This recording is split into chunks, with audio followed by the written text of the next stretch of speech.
Well, good morning to you, and thanks for joining us here on this Thursday morning. I'm John Mayer. And I'm Lily Taylor. It's going to be one of those, like I say, those ponytail days.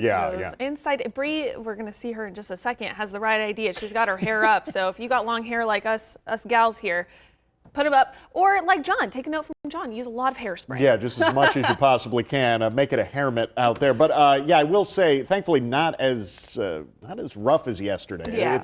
It's a baby step, but it is a step. Yeah, I will say, I don't know about you guys, but one thing of note, if you guys are headed out early this morning, obviously we're still seeing some darker skies throughout the early morning hours, but I managed to see quite the amount of debris on the roadways. We had quite the gusty wind, so you could run into a little bit of debris throughout that morning commute. Luckily, no fog to be of concern, but again, just give yourself plenty of extra time during the next couple of hours, considering we're still hanging on tight to a little bit more of that mixed bag. For some areas along that I-5 corridor, you could see those thunderstorms and lightning strikes working their way through, and expected to see a little bit of a break throughout the remainder of the morning before it really picks on up. So while we keep those wind speeds rather calm throughout portions of the coast and rather calm throughout that I-5 corridor, the gusts is where we're keeping a close watch on. I mean, not really seeing much of a big concern again throughout Eugene and Roseburg, but then you work your way into areas like Newport, Bandit, and Gold Beach, already sitting at 25 to 37 mile per hour gusts. Definitely one of those days, again,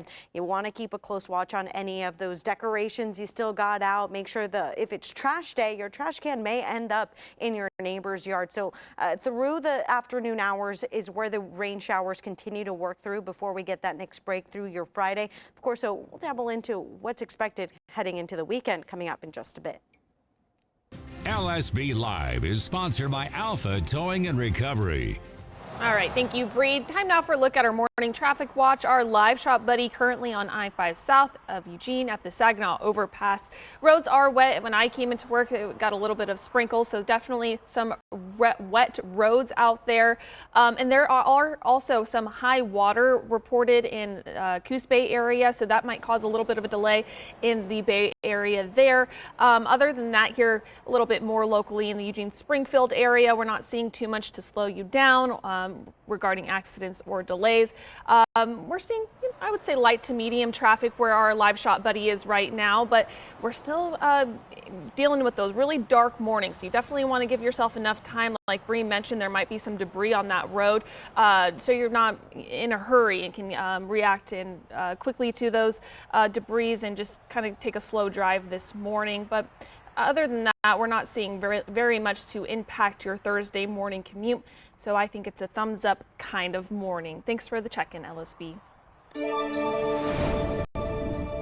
Well, we are also keeping track of some developing news since yesterday as airports around the nation set to see fewer flights, and it all begins tomorrow. Federal Aviation Administration announcing they are reducing air traffic by 10% at 40 airports as we head into the weekend. One of those, the Portland International Airport, as reported by our Portland sister station, among the 40. In total, 11 of the 17 destinations being serviced by the Eugene Airport set to see flight reductions. Transportation Secretary Sean Duffy says the move is proactive, meant to keep people safe. He declined to put a time frame on how long the restrictions will stay in place. We are going to use data. The data will dictate what we do. Again, if the data goes in the wrong direction, could you see additional restrictions? Yes. If the data goes in the right direction, we will roll this back, but it's going to be data-driven, safety-driven.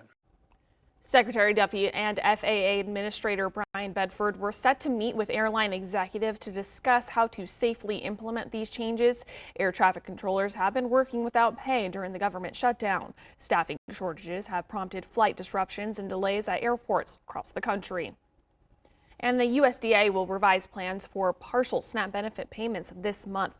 CNN reports in a new court filing, the USDA says after further analysis, recipients will receive 65% of regular benefit amounts instead of the 50% that the agency previously announced. Last week, 2 federal judges ruled that the Trump administration must tap into emergency funds to keep the food aid program running. Some recipients could get less than 65% based on factors like their net income and household size. And with the government shutdown now on day 37, more than 750,000 Oregonians have gone without food stamps for 6 days. Yeah, the Oregon Department of Human Services saying that the state still has not received emergency SNAP funding from the federal government. Still no timeline for for getting benefits back online either. And as our Salem Bureau reporter Vasily Varlamov shows us, the steady stream of calls asking about benefits now turned into a flood. People are worried they won't have enough food to last the whole month. Valerie Stevens' job at the Oregon Department of Human Services is to help people apply and access SNAP and other assistance programs. She says it's taken an all-hands-on-deck approach to help the growing number of those in need amid the suspension of November SNAP benefits. We've canceled staff meetings so that we'll have more time to meet with people. And remote workers have been coming into the office to make sure we have enough people available to direct them where they need to go. Stevens says her main focus is to make sure SNAP recipients continue to renew their benefits, as she fears some may get discouraged as days without benefits stack up. She added if participants do not renew their case or complete an existing application, the case will shut down and you'll have to reapply later. They need to realize it's temporary. Every day you don't fill out the paperwork means you'll have less SNAP available later once the funding comes back. For Stevens, the work is personal. She says she was on SNAP while out of work. Without it, there would have been a year where I wouldn't have been able to get enough to eat and I wouldn't have been able to get my prescriptions. Stevens says the hardest part to manage as the shutdown continues will be the logistics of making sure everyone has access to food. I know that for every person who comes in asking for alternate ways to get food, there'll be more who will never make it into the office and might go hungry if the shutdown stretches out for too long. It's hard to think about that. I'm Vasily Varlamov reporting.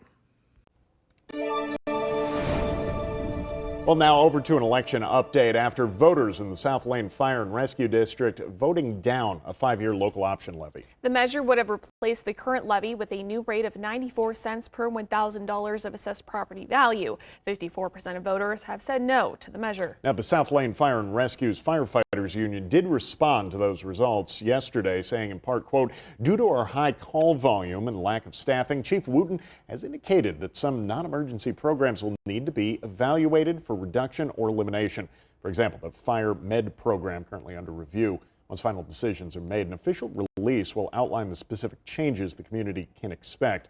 At this time, we plan to try again during the May special elections, end quote.